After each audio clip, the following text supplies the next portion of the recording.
નમસ્કાર દર્શક મિત્રો, આજે એક એવા વિષય પર આપણે ચર્ચા કરવાના છીએ કે જે વિષય સાચા અર્થમાં આપણે જાણીએ તો બહુ જ મોટો ઉપકારક વિષય છે, આવનાર પેઢી માટે પણ અને આપણા માટે પણ.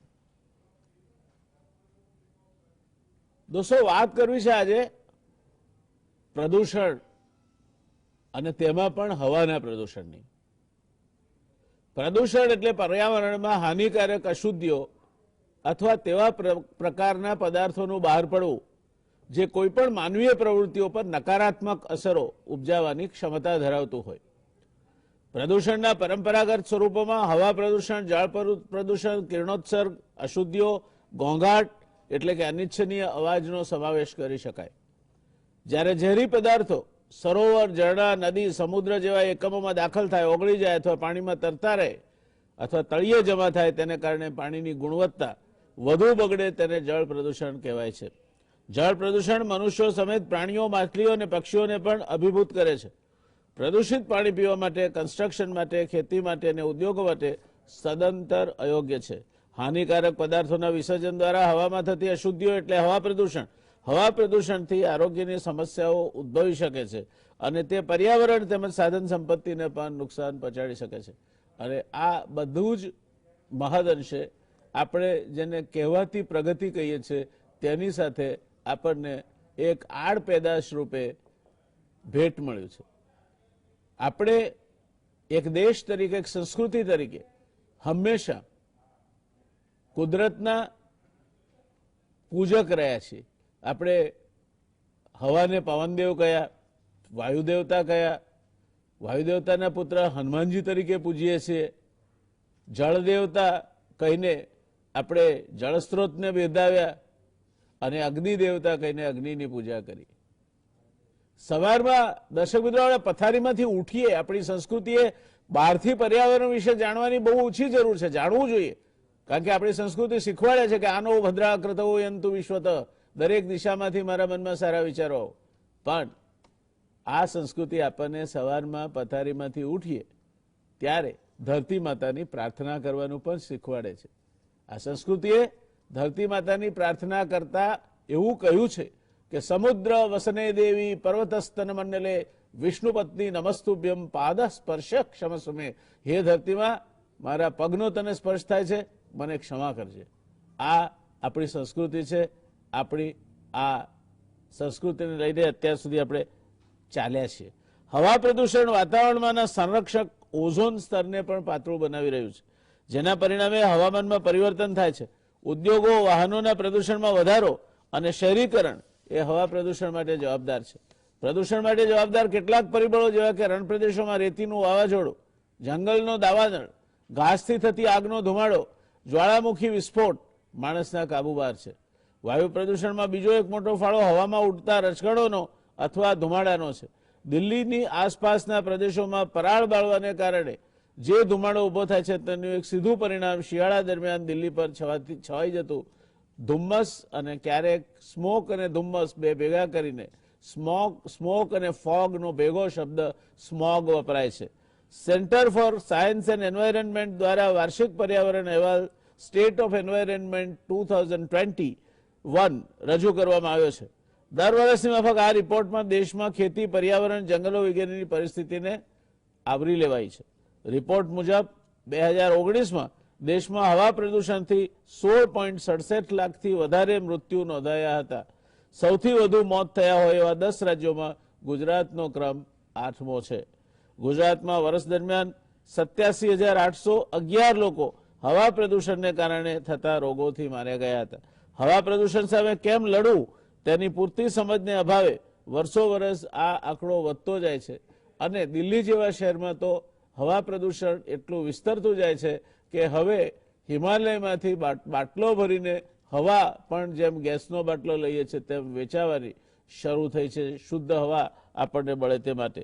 તાજેતરમાં સેન્ટર ફોર સાયન્સ એન્ડ એન્વાયરમેન્ટે અહેવાલ આપ્યો છે તે મુજબ પીપીએમ 2.5નું સ્તર બગડતું ચાલ્યું છે. પીએમ 2.5 એટલે ભારતમાં 99માંથી 43 સ્તરોમાં આ સ્તર ચિંતાજનક સ્તરે પહોંચ્યું છે. PM 2.5 એટલે ફાઇન પાર્ટિકલ મેટર, જેની સાઇઝ 2.5 માઇક્રોમીટર કરતા નાની હોય.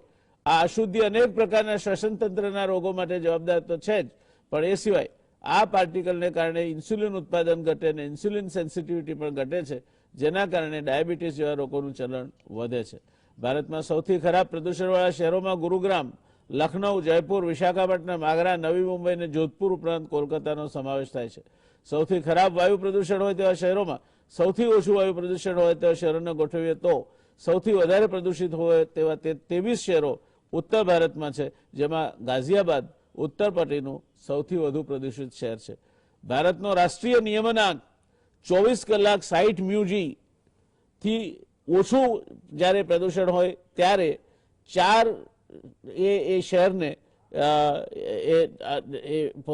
આ ક્વોલિફાય થાય છે અથવા તો એ ગુણવત્તામાંથી પસાર થાય છે તેમ કહેવામાં આવે છે. એમાં માત્ર 4 શહેરો સતના, મૈસૂરુ, વિજયપુરા અને ચિકમગલુરનો સમાવેશ થાય છે. સતના અને મૈયર મધ્યપ્રદેશમાં છે, જ્યારે મૈસૂરુ કર્ણાટકમાં છે, જે આ દેશના સૌથી વધુ સ્વચ્છ હવાવાળા શહેર તરીકે સન્માનિત છે. વાયુ પ્રદૂષણની સૌથી ખરાબ અસર ફેફસા પર થાય છે, જેને કારણે ક્રોનિકલ ઓબ્સ્ટ્રક્ટિવ પલ્મનરી ડિસીઝ COPD જેવા રોગ થાય છે. આજે આપણે વિકાસનો અર્થ એટલો વિકૃત કરી નાખ્યો છે કે કુદરતી સંસાધનો અને પર્યાવરણનો એમાં ખો બોલી જાય. આજથી 2-3 વર્ષ પહેલા છાતીના અને ફેફસાના રોગોના નિષ્ણાત એવા ડોક્ટરોની એક આંતરરાષ્ટ્રીય કોન્ફરન્સ અમદાવાદમાં મળી હતી, જેમાં હાજર રહેવાનો મને મોકો મળ્યો હતો. મારા પહેલા દિલ્હીના એક નિષ્ણાત ડોક્ટરે જે વાત કરી તે હચમચાવી નાખે તેવી હતી. ડોક્ટર સાહેબ કહી રહ્યા હતા કે પ્રદૂષણને કારણે હવામાં જે સૂક્ષ્મ કણો અને ધુમાડો દિલ્હીમાં તરતા થાય છે તે ફેફસામાં મોટામાં મોટા દુશ્મન છે. તેઓએ આગળ કહ્યું કે ઓપરેશન માટે આજે 14-15 વર્ષના તરુણ કે તરુણીનું શરીર ખોલવામાં આવે તો એમના ફેફસા ગુલાબી દેખાવા જોઈએ, એને બદલે કાળા પડી ગયેલા દેખાય છે. દિલ્હીમાં અમુક સિઝનમાં તમે આંટો મારવા નીકળો તો 24 કલાકમાં 20 સિગરેટ પીતા હો એટલું પોલ્યુશન તમારા ફેફસામાં નાખો છો. અને આ બધા કારણોસર આપણે જે નુકસાન વેઠી રહ્યા છીએ, જે હતાહત થવાની પરિસ્થિતિનું નિર્માણ થાય છે, જે મૃત્યુ થઈ રહ્યા છે, એ બધી બાબતોની ગંભીરતા આપણને ભાગ્યે જ સમજાશે. કારણ કે આપણે હજુય નથી સમજતા કે પ્રદૂષિત હવા જેમાં ધુમાડો ભળતો હોય અથવા તો બારીક રજકણ ઉડતા હોય એવી ppm 2.5 થી ઓછા સાઇઝના પાર્ટિકલવાળી હવા એ છેક ફેફસા સુધી પહોંચે છે અને એ ત્યાં પહોંચે તેના કારણે ફેફસાને મોટું નુકસાન કરવાની ક્ષમતા ધરાવે છે. આ વાત સમજવા અને એની બાબતે આપણે સમજ મેળવીને કંઈક આપણને આ બધા પરિસ્થિતિમાંથી બચી શકીએ તે માટે અને ભાવિ પેઢી માટે આપણે કેવી દુનિયા, કેવું વિશ્વ છોડી જવા માંગીએ છીએ તેની સમજ મેળવવા આજે એક નિષ્ણાત પેનલ સાથે આપણે આ ચર્ચા કરવાના છે. મારી બાજુમાં બેઠા છે સ્ટુડિયોમાં ડોક્ટર હરજીતસિંહ ડુબરા સાહેબ, પલ્મોનોલોજીસ્ટ છે, ક્રિટિકલ મેડિસિન એક્સપર્ટ છે અને જે આ વિષયના ભારતમાં ગણ્યા ગાંઠ્યા નિષ્ણાતો છે તેમાં ખૂબ યુવાન ઉંમરે ડુમરા સાહેબે પોતાનું સ્થાન જમાવ્યું છે. અમદાવાદમાં છે, ગુજરાતમાં છે, એટલે આપણને પણ એનું ગૌરવ છે. શ્રીમાન ચંદ્રભૂષણ एनवायरमेंटलिस्ट है. Chandrabhushan ji international forum for environment, sustainability and technology नामक संस्था के CEO की हैसियत से संस्था के साथ जुड़े हुए हैं. क्लाइमेट चेंज और एयर पॉल्यूशन के वो खासकर निष्णात है और इसके बारे में काफी अपनी एक अलग सोच, समझ और ज्ञान रखते हैं. महेश भाई पंड्या हमारे अपने ही है. गुजरात में महेश भाई का नाम किसी को न परिचित हो वो पॉसिबल ही नहीं है.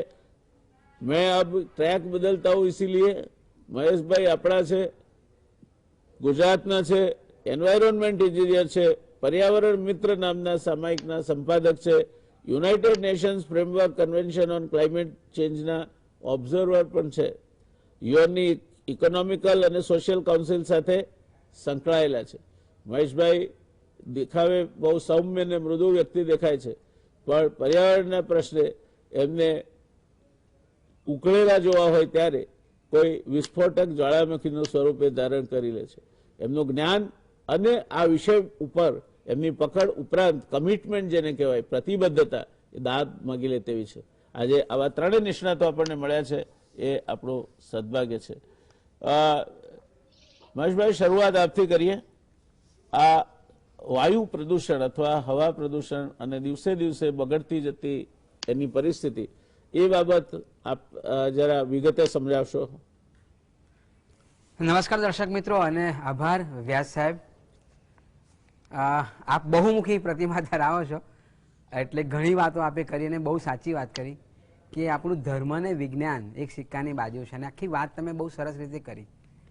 અને એટલે આપણે કહેવામાં તો એવું કહે છે કે આપણે વિશ્વના ક્લાઇમેટ ચેન્જના ગુરુ છીએ, પણ અમલ કેટલું કરીએ છીએ એક સવાલ થયો છે. એટલે આપણે બહુ સરસ ધર્મ સાથે જોડાણ કર્યું, અને આપણે એ જો પથ ઉપર ચાલતા હોઈએ અને હજુ પણ ચાલીએ તો મને લાગે છે કે બાજી બગડી નથી ગઈ. પણ વ્યાસ સાહેબ, આપે બહુ સરસ વાત કરી કે આપણે વિકાસનો જે પંથ લીધો છે અને એમાં જે આ વાત છે તે, એટલે 5 ટ્રિલિયન અમેરિકન ડોલર જીડીપી કમાવાના મોહમાં આપણે ક્યાંક રસ્તો ભૂલ્યા છીએ એવું લાગ્યા કરે છે. એટલે આપણે જે વાત કરી ક્લાઇમેટ ચેન્જની, એમાં ભારત સરકારે પેરિસ એગ્રીમેન્ટમાં જે કરાર કર્યો અને પછી એક દસ્તાવેજ મૂકવો પડ્યો, જે 2 ઓક્ટોબર ગાંધી જયંતિના દિવસે જ મૂક્યો 2016માં, the India intended national determination contribution. પણ હવે ઇન્ટેન્ડેડ શબ્દ કાઢી નાખ્યો છે યુનાઇટેડ નેશને, અને વ્યાસ સાહેબ હવે માત્ર નેશનલ ડિટર્મિનાઇડ કન્ટ્રીબ્યુશન એવો શબ્દ વાપર્યો છે. અને દસ્તાવેજના પહેલા પાને એક સંસ્કૃતનો શ્લોક યજુર્વેદનો 36.17 લખાયો છે. ઓમ દેવો શાંતિરંતરિક્ષ શાંતિ, પૃથ્વી શાંતિરાપ શાંતિરોષય શાંતિ. સરસ શબ્દો લખાયા છે. એમાં બીજું પણ વાત એ કરી છે, ગાંધી બાપુની વાત કરી છે કે નેચરલ રિસોર્સિસ આપણે ટ્રસ્ટીશીપના સિદ્ધાંત પર ચલાવવાની છે. આપણે ટ્રસ્ટી છીએ, એના માલિક નથી. અને એ જ ગાંધી બાપુની વાત એના પેજ નંબર 3માં લખાઈ છે. Earth has enough resources to meet the people's need but will never have enough to satisfy the people's greed. હવે વ્યાસ સાહેબ, સવાલ એ છે કે આટલું સરસ આમાં ડોક્યુમેન્ટમાં લખ્યું, આપણે બધું કર્યું, રાજકીય ચર્ચાઓ નથી કરી, પણ તેમ છતાંય કારણ કે એની ઉપર તો ચાલે છે. લાલ કિલ્લા ઉપરથી સતત એવું બોલાય છે કે we have ample amount of natural resources and we have to use optimum use of this natural resources. એટલે નોર્થ ઇસ્ટનો વિકાસ કરવો હશે તો નેચરલ રિસોર્સિસની જે સંપદા છે વાપરવી પડશે. હવે ગાંધીનો અહીંયા જે સિદ્ધાંત છે ટ્રસ્ટીશીપનો, અને બધા માટે પૃથ્વી છે, કોઈ લોભ માટે નથી, આ બેનું સીધું વાયોલેશન થાય છે. એટલે એ જે આખી વસ્તુ બની રહી છે સાહેબ, અને આપણે બહુ સરસ વાત કરી. અમદાવાદની જ હું વાત કરું તો જ્યારે હું સાહેબ કોલેજમાં હતો 91માં, એલડી એન્જિનિયરિંગમાં ભણતો હતો અને લાલ બસમાં બેસતો હતો. લાલ બસ કહેવાતી હતી. 16 લાખની વસ્તી હતી, અને આપ એ વખતે મંત્રી હતા. અને આપ તો મંત્રી પર જેવા પણ હતા અને સચિવ જેવા પણ હતા કે સચિવની જરૂર ના પડે આપ મંત્રી હોવ ત્યારે, કારણ કે સચિવોને પણ તકલીફ થાય, કારણ કે તમારી જોડે એ પ્રકારનું જ્ઞાન હતું. એટલે કોઈ છેતરપિંડી થાય કે કોઈ લખીને આપે એવું તમારામાં નહોતું, એ સતત જોયું. અને એવું વ્યક્તિત્વ ડંકતું પણ હોય. પણ વાત મારે એ કરવી સાહેબ કે 91માં જ્યારે 16 લાખની અમદાવાદની વસ્તી હતી ત્યારે એએમટીએસની લાલ બસો એ 900 બસ હતી.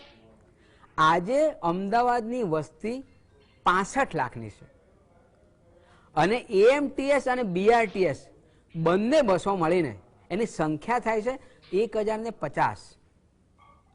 અને એટલે શું થયું સાહેબ કે 2 વ્હીલર 4 વ્હીલર વધી ગયા. હવે બીઆરટીએસનો રસ્તો એટલો ઘેર કર્યો આખો અમદાવાદે, અને એમાં માત્ર 300 બસ દોડે છે અત્યારે. આ નવી બેટરીથી ચાલતી બસ નાખ્યા પછીનો આંકડો કહું છું, આરટીઆઈમાં મળેલો આંકડો કહું છું તે. હવે એની સામે એએમટીએસનો રસ્તો અને બધાનો રસ્તો એક સાંકડો થઈ ગયો. હવે બીઆરટીએસ પૂરી માત્રામાં ફૂલ ફ્લેજ ચલાવી ના શકે, અને ત્યાં મેટ્રો આવી. મેટ્રો હજુ એપ્રિલ ત્યાં વસ્ત્રાલ ચાલે છે 3 ડબ્બા 4 કિલોમીટરના, 2006થી કામ ચાલે છે. આખું અમદાવાદ ખોદાયું છે, એની ધૂળ ઉડે છે અને રસ્તો સાંકડો થયો. એટલે આપ સાહેબે વાત કરી ને કે જે આ પર્ટિક્યુલર મેટર PM 2.5 અને PM10 એ બહુ ખતરનાક છે. એટલે માત્ર ધુમાડા જવાબદાર છે એવું નહીં, આ ધુમાડા અને ધૂળ બંને જવાબદાર છે. અને એટલે ટ્રાફિક કન્જેક્શન એટલું વધી ગયું સાહેબ કે રોડ ઉપર વેહિકલની જે સ્પીડ હતી એ ઘટી, અને સ્પીડ ઘટે, 4 રસ્તે જામ થાય, એટલે સ્વાભાવિક છે કે આ ધૂળ અને ધુમાડાનું પ્રદૂષણ એ આપણને નુકસાન કરે. અને એટલા માટે જે આપણે જે આંકડો વાંચ્યો સેન્ટર ફોર સાયન્સ એન્ડ એન્વાયરમેન્ટના રિપોર્ટનો, અને બીજો જેવો આંકડો આમણે પણ આપ્યો છે સાહેબ,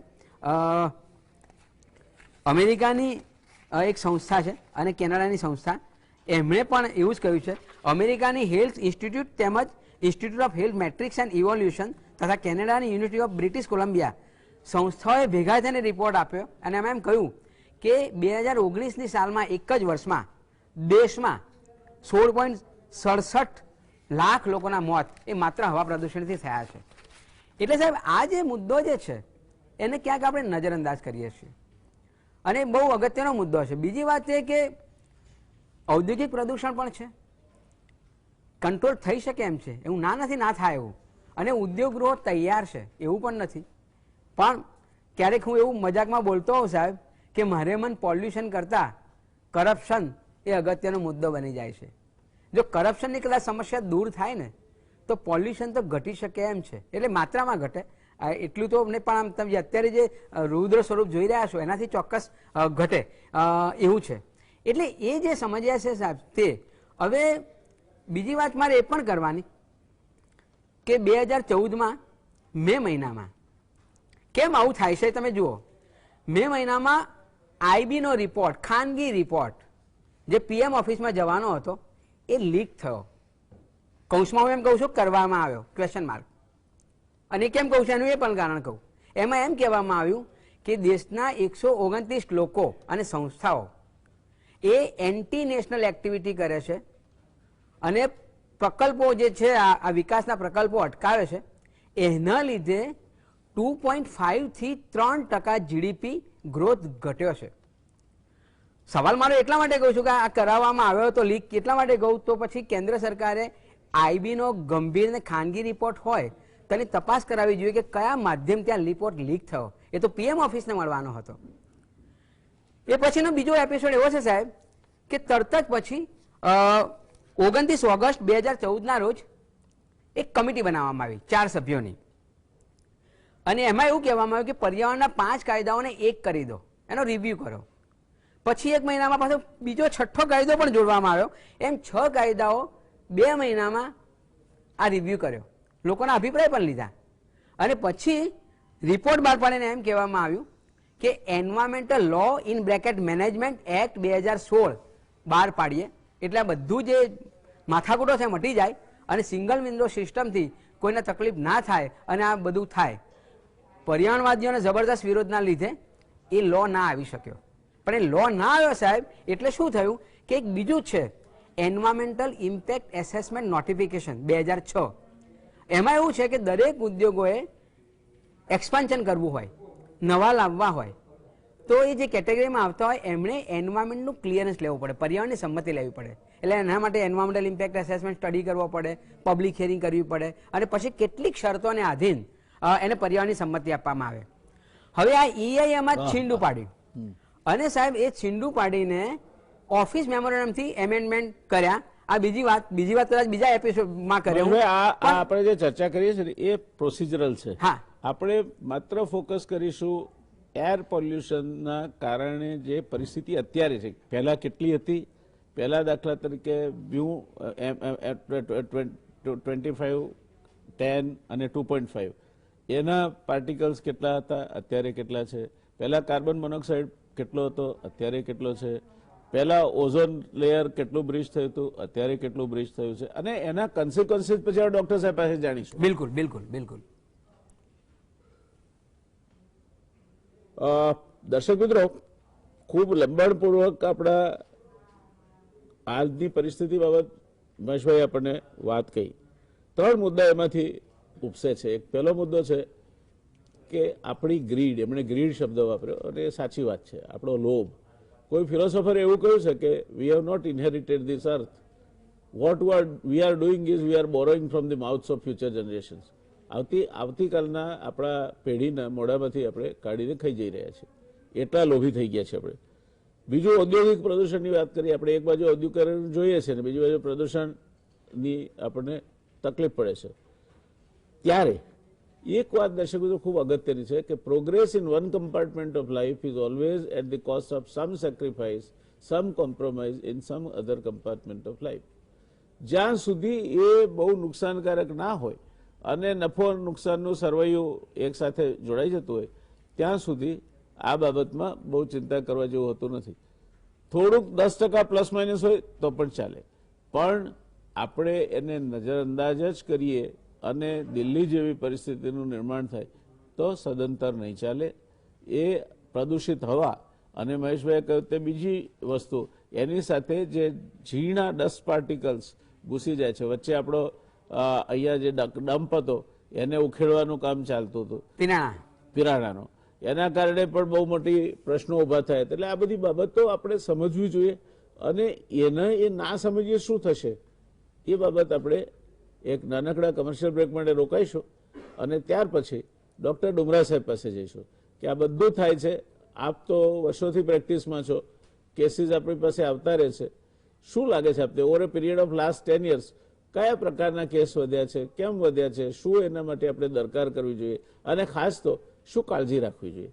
સરકાર જે કરવાની છે તે કરશે, પણ આપણને પગમાં કાંટો વાગે તો જોડો પહેરી શકાય, ધરતીને ચામડે મળવાનો પ્રયત્ન ના કરી શકાય. આપણે જોડો પહેરવો છે આજે, આપણે શું કરી શકીએ તે જાણવું છે. ધરતીને ચામડે મળવાવાળા ભલે મળ્યા કરે. તો દર્શક મિત્રો રોકાઈશું એક નાનકડા કમર્શિયલ બ્રેક માટે અને પછી સીધા જઈશું ડોક્ટર ડુમરા સાહેબ પાસે. નમસ્કાર દર્શક મિત્રો, આપણે હવાનું પ્રદૂષણ અને તમને ફરી કહું છું માત્ર ધુમાડો નહીં, એની સાથે ઝીણી રજ ઉડે છે તે પણ. એટલે અત્યારે આજે તમે માસ્ક પહેરો છો એ માત્ર તમને આ કોવિડથી બચાવે છે એવું નથી, આ રજથી પણ બચાવે છે અને બને ત્યાં સુધી આવા રજવાળા વિસ્તારમાં જાઓ તો કાયમ પહેરવો જોઈએ. જઈશું આપણે સીધા ડોક્ટર ડુમરા સાહેબ પાસે.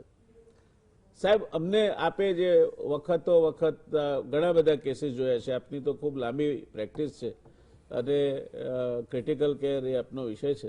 તો છેલ્લા 10 વર્ષમાં આપને શું લાગે છે હવા પ્રદૂષણ અને એના કારણે જે રોગોનું પ્રમાણ છે, સીઓપીડી છે, તો જરા સરળ ભાષામાં સાહેબ સમજાવો ને.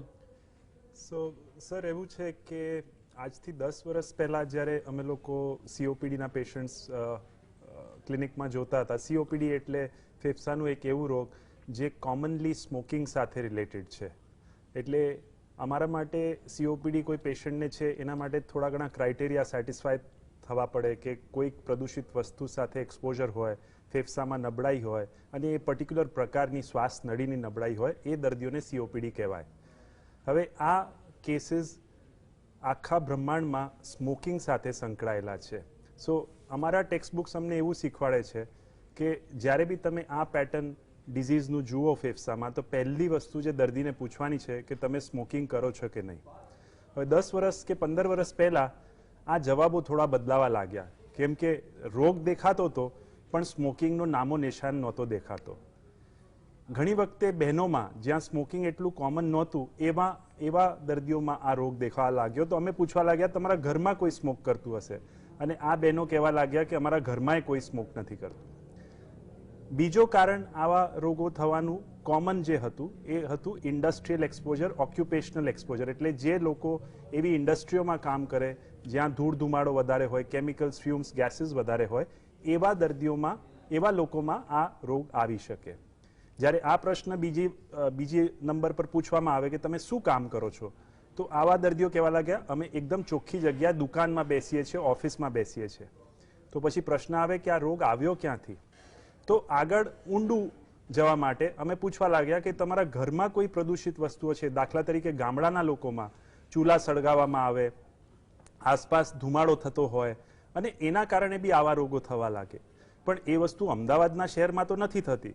સો એ પ્રશ્નનો જવાબ બી નેગેટિવમાં આવવા લાગ્યો.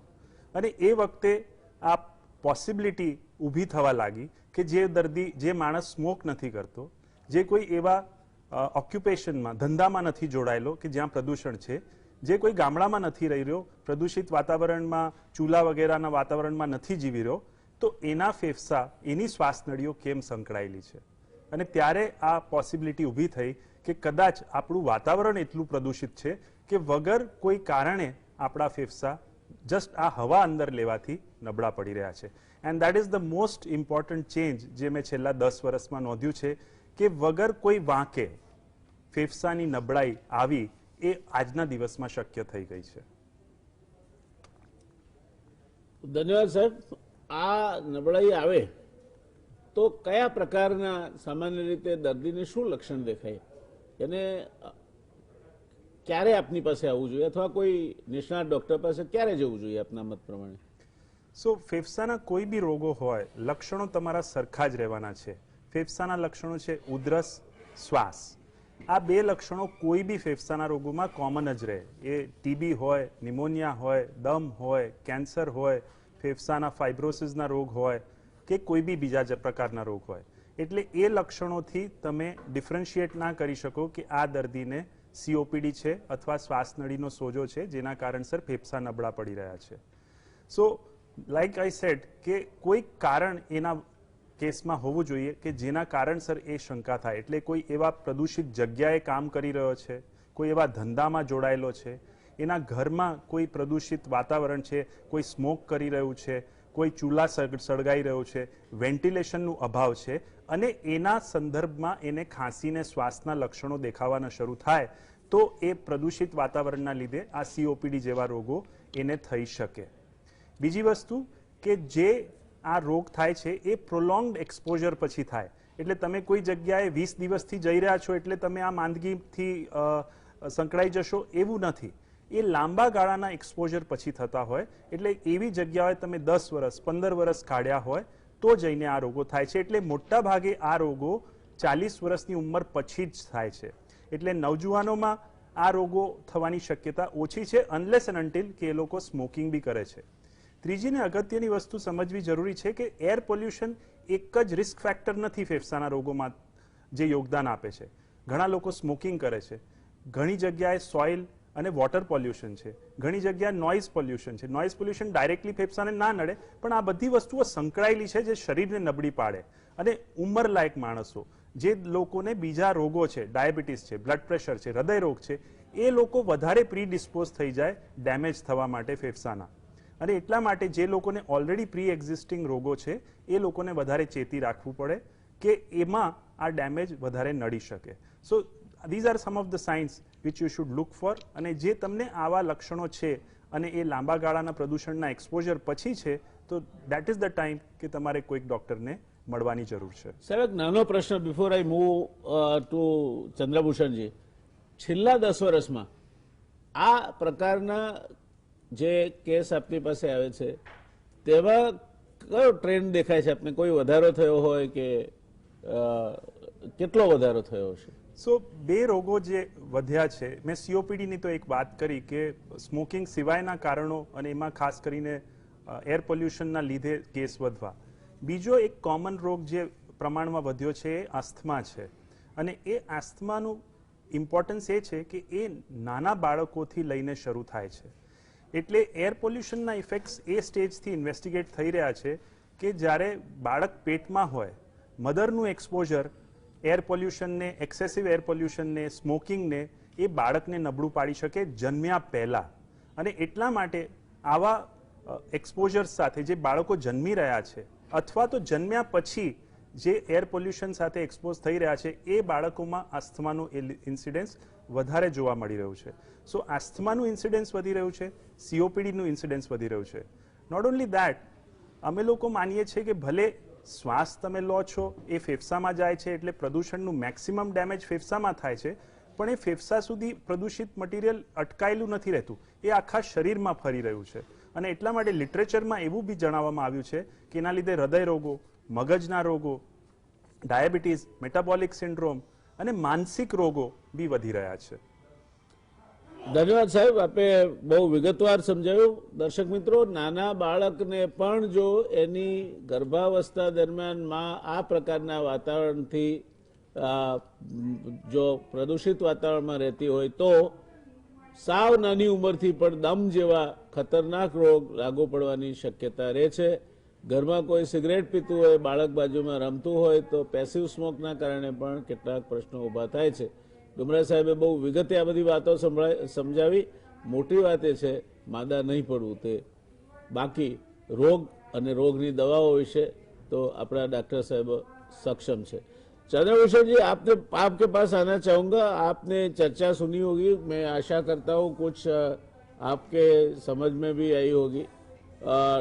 चर्चा हुई अब तक जो एयर पोल्यूशन है, एयर पोल्यूशन की वजह से सीओपीडी से लेकर अस्थमा तक के जो डिसीज होते हैं, M2.5 और M10 की जो भूमिका है और इसके साथ स्मोक की भी जो भूमिका है उसके बारे में चर्चा हुई. आपसे ये मैं जानना चाहूँगा कि जो ये प्रदूषण है हवा का, ये प्रदूषण बढ़ता जा रहा है. चाहे कार्बन मोनोऑक्साइड की मात्रा हो बढ़ती जा रही है, चाहे स्मोक की मात्रा हो बढ़ती जा रही है, चाहे फाइन पार्टिकल्स की मात्रा हो बढ़ती जा रही है. सामने कुछ चीज़ों में राहत भी मिली है. जैसे पहले एस्बेस्टोस फाइबर कार्सिनोजेनिक था, तकलीफ करता था.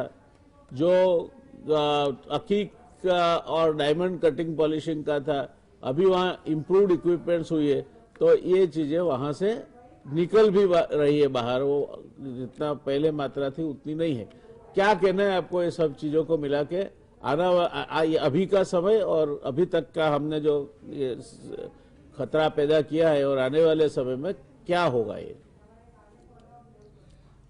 डॉक्टर व्यास, मैं पहले आपको धन्यवाद देना चाहूँगा कि आपने मुझे इस प्रोग्राम में आमंत्रित किया.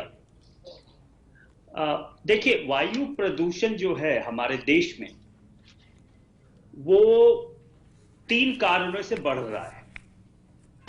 पहला, ईंधन के कारणों से. आज के दिन में हमारा देश एक तरफ मॉडर्न हो रहा है लेकिन अभी भी ट्रेडिशनल है. तो अगर आप इंडिया का एनर्जी बास्केट देखेंगे तो हम कोई आज के दिन में 2 बिलियन टन ईंधन का इस्तेमाल करते हैं.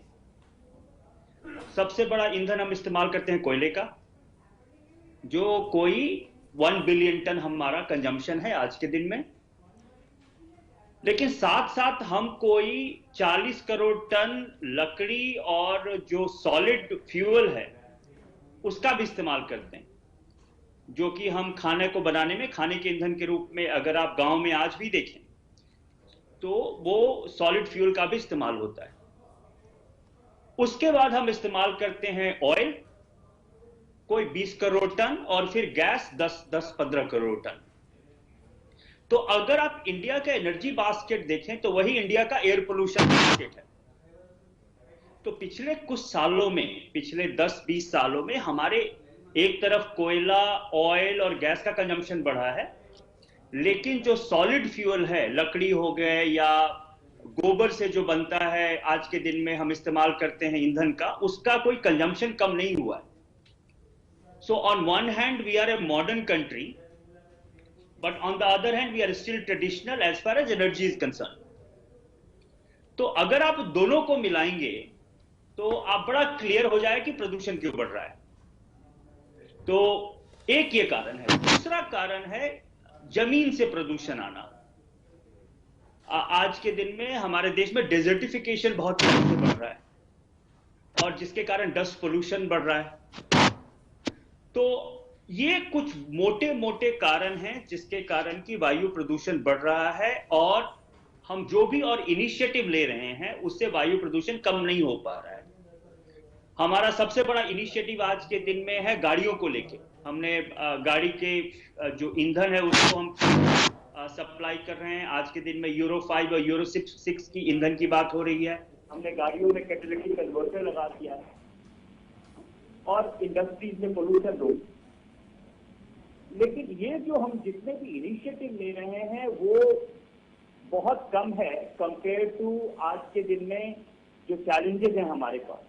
चाहे वो डेजर्टिफिकेशन का चैलेंज हो, जिसको मरुस्थली कहते हैं, या फिर हम जिस तरह से कोयला और बायोमास का इस्तेमाल कर रहे हैं.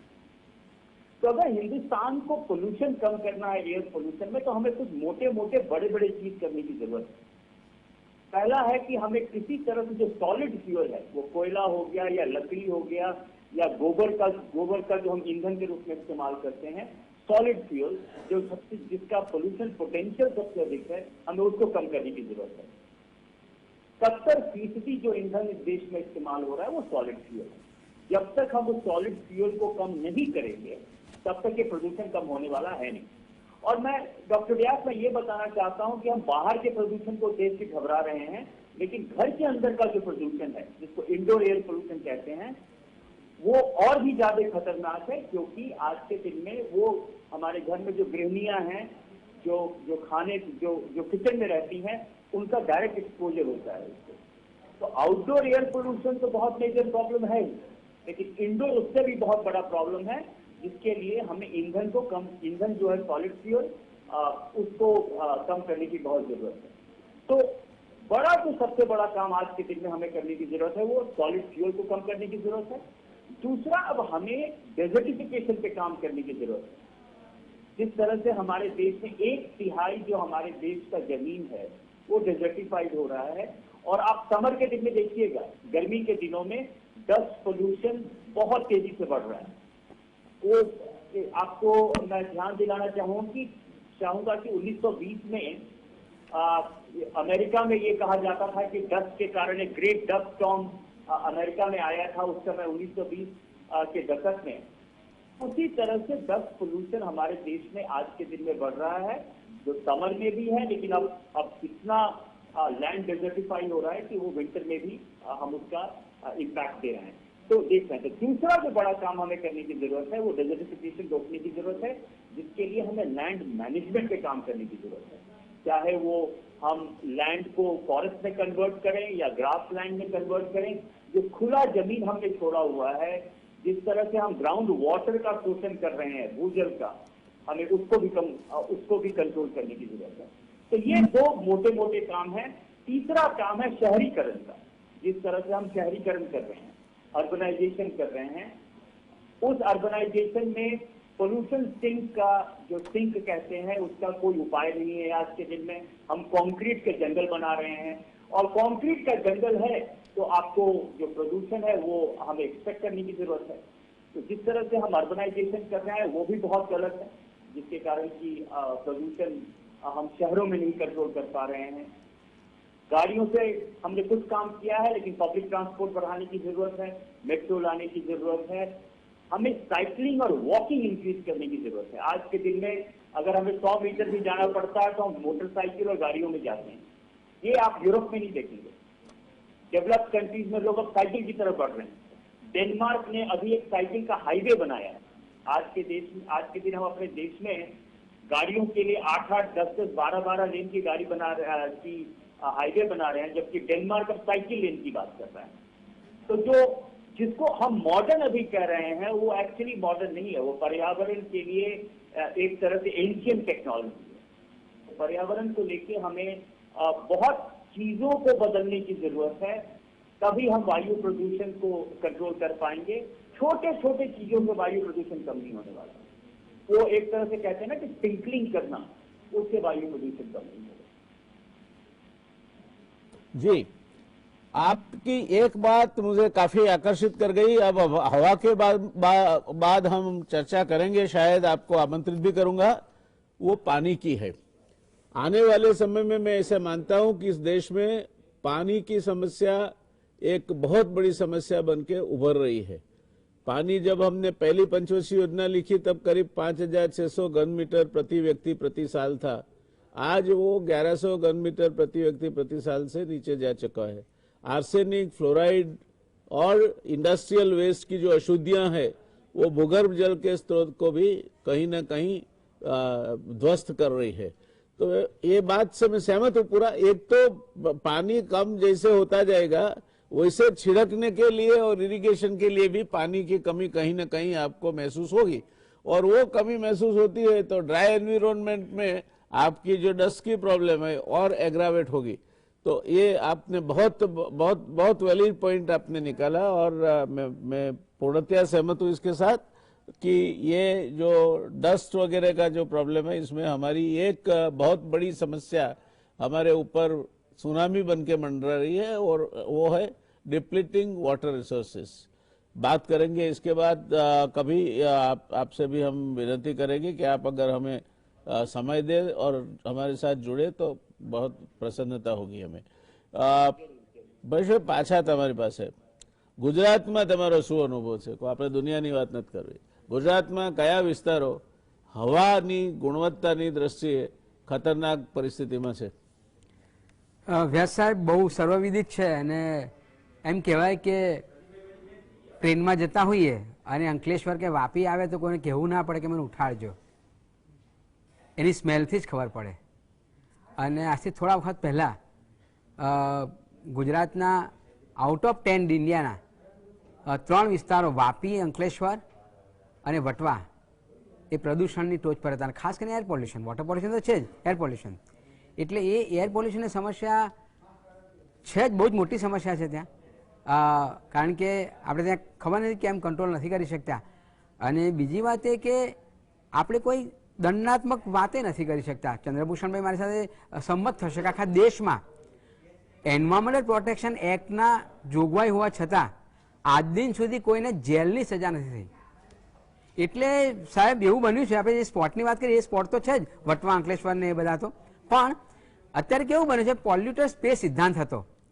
હવે એવું બન્યું છે કે પે એન્ડ પોલ્યુટ. કારણ કે તમે જુઓ કે નેશનલ ગ્રીન ટ્રિબ્યુનલ એટલા બધા દંડ કરે છે, એમાં ઈડીસી કહેવાય છે, એન્વાયરમેન્ટલ ડેમેજ કોમ્પેન્સેશન. ગુજરાતમાં લગભગ 100 કરોડ રૂપિયા જમા થયા છે છેલ્લા 2 વર્ષમાં. પરંતુ એને ઈડીસીનો મતલબ વ્યાસ સાહેબ એવો છે, જે આપણા ચંદ્રભૂષણે કહ્યું કે આપણે રિસ્ટોરેશન કરવાનું છે એન્વાયરમેન્ટનું, જે બગડ્યું છે એને સુધારવાનું છે. એનું કોઈ આયોજન આપણી સરકાર જોડે નથી કે કેવી રીતે કરવું. એ સિવાય બેંક ગેરંટી ઉઘરાવે છે. કોઈ ઉદ્યોગ પ્રદૂષણ કરતો હોય તો એની જોડે બાંહેધરી પત્ર લઈ લે 100 રૂપિયાના પત્ર ઉપર અને કરોડ રૂપિયા 2 કરોડ રૂપિયા લે અને પછી જપ્ત કરે. એ પણ એ પર્યાવરણની જાળવણીમાં, પાણી શુદ્ધિકરણમાં કે હવા પ્રદૂષણ કંટ્રોલ કરવામાં વપરાતા નથી.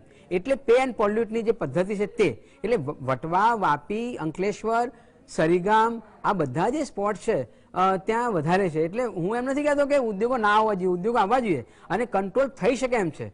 ટેકનોલોજી પણ છે, બધું જ છે, પણ સમ એક્સટેન્ડ કયા કારણો છે એ આ બધા જાણીએ છીએ અને એનાથી નથી એ કંટ્રોલ થતું. અને સીએજી સાહેબ, સીએજીનો રિપોર્ટ 2011થી લઈને 2018 સુધીના ગુજરાતના સંદર્ભે જુઓ તો આપે બહુ સાચું કહ્યું છે. સીએજીએ એવું નોંધ્યું છે કે ગુજરાતમાં 40% સરફેસ વોટર કન્ટામિનેટેડ થયું છે અને એના લીધે ડૉક્ટર સાહેબ ઘણા બધા રોગો થયા છે. અને રોગનું લિસ્ટ પણ આપી સીએજીએ અને એની પર કામ કરવાની બહુ જ જરૂર છે. તાજેતરમાં જ આપણા મંત્રી શ્રી પ્રકાશ જાવડેકરજીએ જે પાર્લામેન્ટમાં રિપોર્ટ મૂક્યો એમાં કહ્યું કે ગુજરાતની 22 નદીઓ ભયજનક રીતે પ્રદૂષિત છે. અને સાબરમતીનો તો ડેડ રિવર ગણી, કારણ કે આપણા વૌઠા આગળ એનું જે ડિઝોલ્વ ઓક્સિજનનું લેવલ છે, પાણીમાં પ્રાણવાયુની જે માત્રા કહેવાય તે એ 0 છે. અને ત્યાં જે સપ્તસંગમ થાય છે, આપ તો સાહેબ ધાર્મિક પણ છો ને વાત જાણો છો ધર્મનો એ બધું, અને ત્યાં પુણ્ય થાય, દિવાળી પછી ત્યાં શ્રાદ્ધ કરવામાં આવે, ત્યાં વૌઠા ગ્રામ પંચાયત ભૂગર્ભ જળથી સ્નાન કરાવે છે. એટલે આ જે બધા સ્પોટ છે સાહેબ, એ એર પોલ્યુશન જુદું ના પડે. એર પોલ્યુશન અને વોટર પોલ્યુશન પણ એવું જ થાય છે. આ બધાના ઇન્ટિગ્રેટેડ છે બધું. એટલે આ બધા સ્પોટ ગુજરાતમાં ઘણા બધા છે. એટલે એ જે ગોલ્ડન કોરિડોર કહીએ આપણે તે મહેસાણામાં પણ કંઈ કમ નથી, કારણ કે ત્યાં પણ આપણે જીઆઈડીસી ને બધું વિકસાવી છે. હવે તો જીઆઈડી જગ્યાઓ ખૂટી એટલે એવી જાહેરાત કરી કે આપણે વર્ટિકલ જીઆઈડીસી પર તરફ જઈશું. સવાલ એ છે કે આ જે જમીનો જે છે એ જમીનો જે એમણે કહ્યું, સરસ વાત કરી ચંદ્રભૂષણજીએ, કે એ જમીનોમાં એ ડિઝર્ટિફિકેશન થઈ રહ્યું છે એને નવસાધ્ય કરવાની જરૂર છે. એટલે એ જે ગોચરની જમીનો હોય કે બીજી જમીનો હોય એને નવસાધ્ય કરવાની જમીન. સાહેબ એક છેલ્લી વાત કહીને છોડી દઈશું. આપણે ક્યાંક બહુ નાની વસ્તુ પર ધ્યાન નથી આપતા. જેમ કે આપણા ત્યાં ઓઇલ ગેસની પાઇપલાઇનો બહુ પસાર થાય છે, દરેક જિલ્લામાંથી પસાર થાય છે. હવે ત્યાં જે જમીન ખોદવામાં આવે છે, હવે જમીનનું જે 1.5 ઇંચનું જે પડ હોય એ ફર્ટાઇલ જમીન હોય. હવે તમે પટ્ટી ખોદી અને પછી તમે એ ફર્ટાઇલ જમીન બચાવીને એની ઉપર પાથરતા નથી, એટલી બધી જમીનો બગડી જાય છે. એટલે પડ્યા ઉપર પાટું જેવું છે. બીજી ચર્ચા બીજા એપિસોડમાં કરીએ. આપણે કરીશું. આ વિષય એવો છે કે દર્શક મિત્રો, આપણે આજે તો વિશેષ લાભ આ સમજ મેળવવા માટે લેવાનો છે. આ પેલો શરૂઆત છે આપણી પ્રાથમિક શિક્ષણની, અને લાભ લેવાનો છે ડુમરા સાહેબનો. કારણ કે એ એમના અનુભવ પરથી આપણને જે માર્ગદર્શન આપે તે આમાં ઉપયોગી થઈ પડશે. ડુમરા સાહેબ, આ આખી ચર્ચા સાંભળ્યા પછી અને જે આપ પણ હાજર હતા એ કોન્ફરન્સમાં, જ્યારે દિલ્હીના એક નિષ્ણાત ડૉક્ટર સાહેબે એવું કહ્યું હતું કે 14-15 વર્ષના કિશોર કે કિશોરીનું બોડી ખોલવામાં આવે તો પહેલાં ફેફસા પિંક દેખાતા હતા, હવે કાળા દેખાય છે.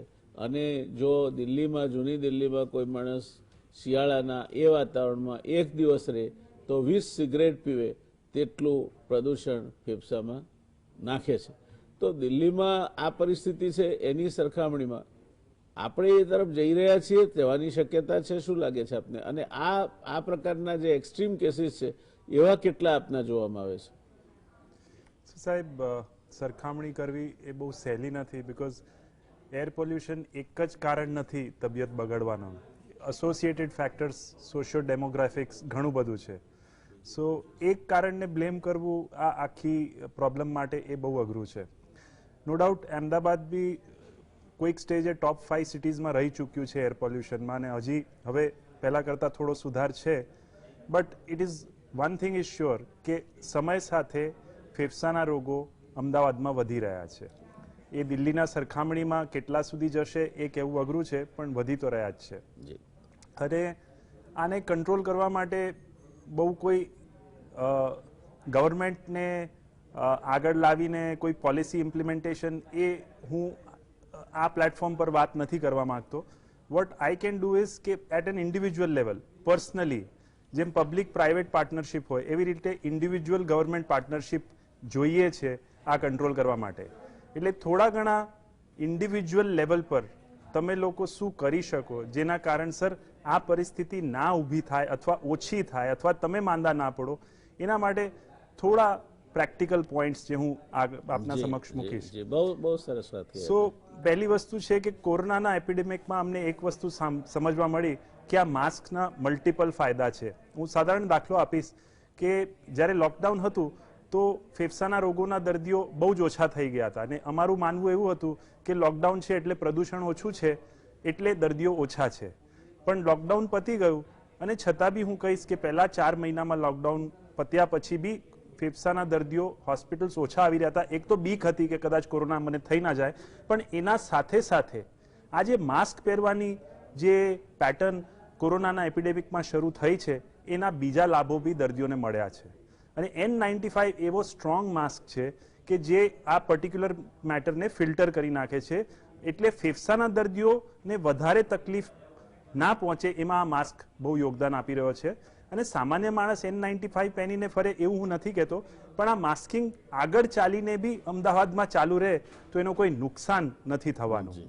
બીજી વસ્તુઓ કે જેમ ચંદ્રભૂષણ સાહેબે કીધું કે we are going back in time અને સાયકલ ટ્રેક્સ શરૂ કરવાની જરૂર છે, જેમ ડેનમાર્કની એમને વાત કરી. આઈ વુડ એમ્ફસાઇઝ કે cycling and walking to your work એ તમને ફક્ત એર પોલ્યુશન રિડ્યુસ કરવામાં મદદ નથી કરતું, પણ એ એક્સરસાઇઝ જે છે એ તમારી સ્ટ્રેન્થ બિલ્ડઅપ કરવામાં મદદ કરે છે. And it has been found કે જે લોકો સાયકલિંગ અને વોકિંગ કરીને જાય છે કામ પર એ લોકોને એર પોલ્યુશન હોવા છતાં નુકસાન ઓછું પહોંચે છે. હા, આ સમજવું જરૂરી છે કે આ રોડ્સ અને સાયકલિંગ ટ્રેક્સ બહુ નજીકમાં ના હોવા જોઈએ, નહીં તો એ બેનિફિટ જતું રહે છે. ત્રીજી વસ્તુ સાધારણ વસ્તુ છે કે તમે જ્યારે કોઈક જગ્યા જઈ રહ્યા છો, તમે દરરોજે ઓફિસ જાઓ છો, પાછા આવો છો, તો તમને તમારું રૂટ ખબર છે, એ રૂટ પર કેટલા ટ્રાફિક સિગ્નલ છે, કઈ જગ્યા તમારે મેક્સિમમ ઊભા રહેવું પડે છે. અને દેર ઇઝ ડેટા જે કહે છે કે 4 રસ્તે પ્રદૂષણની માત્રા 30 ગુના વધારે હોય છે. તો એ રસ્તાઓ ના લો કે જ્યાં તમને રોકાવું વધારે પડે અને ટ્રાફિક જંકશન્સ વધારે હોય. ચોથી વસ્તુ ડ્રાઇવિંગના માટે કહીશ, અને જે લોકો 4 વ્હીલર્સ ડ્રાઈવ કરી રહ્યા છે, તમે લોકો જોતા હશો કે હવે બારી નીચે ઉતારીને ચલાવવાનો ટાઈમ જ જતો રહ્યો છે, તમારી બારી બંધ જ હોય છે. એના સાથે તમારે જે એર કન્ડિશન યુઝ કરી રહ્યા છો તો રીસર્ક્યુલેશન મોડ પર રાખો, ઇનલેટ બંધ રાખો, એ જ એર રીસર્ક્યુલેટ થશે તો તમને એક્સપોઝ ઓછું કરશે. સાથે સાથે વિચ ઇઝ વેરી ઇમ્પોર્ટન્ટ કે જે લોકો ઓલરેડી ફેફસાના રોગો સાથે જીવી રહ્યા છે એ લોકો પોતાનું મેડિકેશન રેગ્યુલરલી લે, વેક્સિનેશન કરાવે, એન્ડ વેરી ઇમ્પોર્ટન્ટલી હેલ્થ માટે એક્સરસાઇઝ, પ્રિવેન્શન ઓફ ઓબેસિટી અને થોડું ઘણું ફોકસ ડાયટ પર રાખે તો આ તકલીફ કદાચ થઈ બી જાય તો એ સહન કરવાની તાકાત તમારી વધારે રહેશે. બાકી ગવર્મેન્ટ પોલિસીઝ છે જેના માટે જેનાથી જ આ ઇન્ડિવિજ્યુઅલ જે તમે કોન્ટ્રીબ્યુટ કરી રહ્યા છો એ લાર્જ સ્કેલમાં બેનિફિટ મળી શકે. But this is what you can do at an individual level. ધન્યવાદ સાહેબ. આપે આ છેલ્લા સ્પેલમાં લગભગ બધા જ તાળાની ચાવીઓ હાથમાં મૂકી દીધી. શું કરવું જોઈએ? 4 રસ્તે વાહનો રોકાય, ધુમાડા નીકળતા હોય, વળી પાછા ચાલુ થાય, મેક બ્રેકના કારણે વધારે કાર્બન બહાર ફેંકાય, કાર્બન મોનોક્સાઇડ બહાર ફેંકાય, ત્યાં નહીં રોકાવાનું, બારી બંધ રાખવાની, ગાડીની કાચ નહીં ઉતારવાનો અને રિસર્ક્યુલેશન મોડ પર રાખવાની, જેથી કરીને બહારની હવા અંદર આવે નહીં. આ ગાડીવાળાઓ માટે છે. ચાલવા અથવા સાયકલિંગ માટે ખૂબ જ ઉપયોગી સલાહ આપી છે ડુમરા સાહેબે, કરવું જોઈએ. પણ એ જે આ વાહનોના રોડ છે એનાથી દૂર રહીને કરવું જોઈએ, નહીં તો તમે પાછું જે તમારે નથી કરવાનું એ તમારી પાછળ આવશે. એટલે આ બધી બાબતોની સાથે કસરત કરવી જોઈએ, કારણ કે આ ફેફસાને સ્પર્શતી બાબત છે. એટલે એમાં એક તો સર વિથ યોર પરમિશન સ્પાયરોમીટર કે એવી કોઈ એક્સરસાઇઝ કરવી જોઈએ, પ્રાણાયામ કરવા જોઈએ, જેથી કરીને તમારા ફેફસામાં હવા જઈ આવી શકે ને ફેફસાની સ્થિતિસ્થાપકતા જોખમાય નહીં. આ બાબતો આપણે કરીએ તો મને લાગે છે કે આજની આ ચર્ચા એ તમને અમદાવાદ જેવા ખતરનાક, અમદાવાદને તો જહાંગીરે ગર્દાબાદ કહ્યું હતું. અહીં તો ધૂળ ઉડતી જ નહીં પહેલાથી, હમણાં કઈ નથી ઉડતી. આ તો આપણે પ્રગતિ કરી એટલે પાછી ધુમાડા પણ ભળ્યા છે. પહેલા એકલી ધૂળ ઉડતી હતી કારણ કે બળદગાડા ફરતા હતા. હવે આપણે ધૂળની સાથે ધુમાડો ભેળવ્યો છે, પ્રગતિ કરી છે. માટે એટલે આ અમદાવાદમાં તો ડસ્ટ અને એના પ્રશ્નો રહેવાના, અને આપણે ડુમરા સાહેબે જે સલાહ આપી એને અનુસરીશું તો મને લાગે છે ખૂબ ઉપયોગી થશે. અને માસ્ક તો પહેરી જ રાખો. કોવિડ ગયો તો માસ્ક પહેરવામાં શું તકલીફ છે તમને? જલસા કરો ને માસ્ક પહેરીને ફરવાનું, કોઈ ઓળખે પણ નહીં, ક્યારેક ઉપયોગી થાય. એટલે આ બધું કરીએ આપણે તો આવતીકાલ ઉજળી છે. चंद्रभूषण जी, मैं आपके पास आऊंगा. आखिरी 2-3 मिनट बाकी है, आपका लाभ हम लेंगे आगे चल के भी, मगर ये सब आपने सुना, इसके ऊपर आपकी जो समिंग अप टिप्पणी है वो क्या है? देखिए, वायु प्रदूषण बहुत बड़ा हमारे देश के ऊपर खतरा है, क्योंकि आपने जैसे कि बताया 7 लाख लोग हर एक साल मर रहे हैं वायु प्रदूषण से, और कोई डॉक्टर सर्टिफिकेट नहीं देगा कि आप वायु प्रदूषण से मरे हैं. वायु प्रदूषण से 7 लाख लोग मर रहे हैं, लेकिन किसी के पास सर्टिफिकेट नहीं है. मैं इसी के लिए आपको ये बताना चाहूंगा कि पहली बार अमेरिका में अभी पिछले साल एक केस अमेरिका सुप्रीम कोर्ट ने पहली बार एक लड़की का देहांत हुआ था, और उस लड़की को सुप्रीम कोर्ट अमेरिका ने कॉम्पनसेशन दिया. पहली बार दुनिया में हुआ है कि ये लड़की वायु प्रदूषण से मरी है, और म्युनिसिपैलिटी को और सरकार को उस लड़की के परिवार को कॉम्पनसेशन देने की जरूरत पड़ी है. तो इसका मतलब ये है कि जिस तरह से साइंस का एविडेंस बढ़ते जा रहा है, 7 लाख लोग वायु प्रदूषण से मर रहे हैं, तो लोगों को अब डिमांड करना चाहिए सरकार से कि अब हमें वायु प्रदूषण से आप कुछ भी कीजिए, वायु प्रदूषण से बचना जरूरी है. 5% हम अपना जीडीपी लूज कर रहे हैं वायु प्रदूषण में. मैं दिल्ली में रहता हूँ डॉक्टर व्यास, मतलब कि सर्दी के समय पे अभी पिछले महीने बाहर के लोग दिल्ली नहीं आना चाहते, अहमदाबाद के लोग दिल्ली नहीं आना चाहते, क्योंकि दिल्ली में इतना अधिक प्रदूषण है. तो हम इकोनॉमिक लॉस भी कर रहे हैं, हमारा हेल्थ लॉस भी हो रहा है, हिंदुस्तान का रेपुटेशन भी खराब हो रहा है. तो हम सबको मिलकर वायु प्रदूषण पे बहुत काम करने की जरूरत है. तब हम इस संकट से. चंद्रभूषण जी, धन्यवाद. काफी आपने सटीक बातें कही. आपकी वो आखिरी बात तो बिल्कुल सही है. न सिर्फ इंसान दिल्ली आना चाहता है विंटर के मौसम में, प्लेन कभी आ जाता है तो उतरने का इनकार कर देता है कि मुझे आंखें कुछ दिखाई नहीं देता है, इसीलिए वो मैं अहमदाबाद वापस जाता हूँ. ये चीजें हैं, सही बात है आपकी, और आने वाले समय में और भी इसकी समस्याएं बढ़ेगी. काफी अच्छी चर्चा रही आज की. चंद्रभूषण जी, आप पहली बार जुड़े हमसे. गुजरात समाचार के दर्शक मित्रों की ओर से, हमारी ओर से हम आपको ढेर सारे धन्यवाद देते हैं. और आपकी जो हिंदी है, मैं समझता हूँ कि गुजरात में समझी जा सके ऐसी हिंदी है, तो हम आपको हैरान करते रहेंगे आने वाले समय में. ડુમરા સાહેબ, આપ તો અતિ વ્યસ્ત ડોક્ટર છો આ શહેરના. મને ખબર છે કે હજુ આપને ક્યાંક ને ક્યાંક કંઈક એન્ગેજમેન્ટ હશે, છતાં પણ આ એક સોશિયલ કોઝ માટે આપે સમય આપ્યો અને છેલ્લે તો આપે બધી ચાવી ખજાનાની બહાર મૂકી દીધી. ખૂબ આભાર આપનો. મહેશભાઈ પંડ્યાજીનું તો આ કામ છે પ્રદૂષણ અંગે જાગૃતિ ઊભી કરવી અને પ્રદૂષણ જ્યાં થતું હોય તેને અટકાવવા તેના પ્રયત્નો કરવા. મહેશભાઈ, આપનો જ્ઞાન આપે વહેંચ્યું એ માટે આપનો પણ તહે દિલથી આભાર. દર્શક મિત્રો, આશા રાખીએ કે આ ચર્ચા આપને થોડું વધારે સમજવામાં ઉપયોગી રહી હશે. સ્વસ્થ રહો, મસ્ત રહો એવી શુભકામનાઓ સાથે આજની આ ચર્ચાને વિરામ આપીશું. શુભરાત્રિ. મળીશું આવતીકાલે એક સરસ મજાના વિષય સાથે. જ્યોતિષ શાસ્ત્રની દ્રષ્ટિએ વિવિધ વિઘ્નોમાં વિઘ્નહર્તા ગણેશજીની આરાધના તમને શું રાહત આપી શકે. મળીએ આવતીકાલે ગણેશજી સાથે અને ગણેશજીના વિવિધ પ્રકારના પૂજા અર્ચના વિધિ અંગેની ચર્ચાઓ સાથે. ધન્યવાદ. શુભરાત્રિ. શબ્બા ખેર. Take care.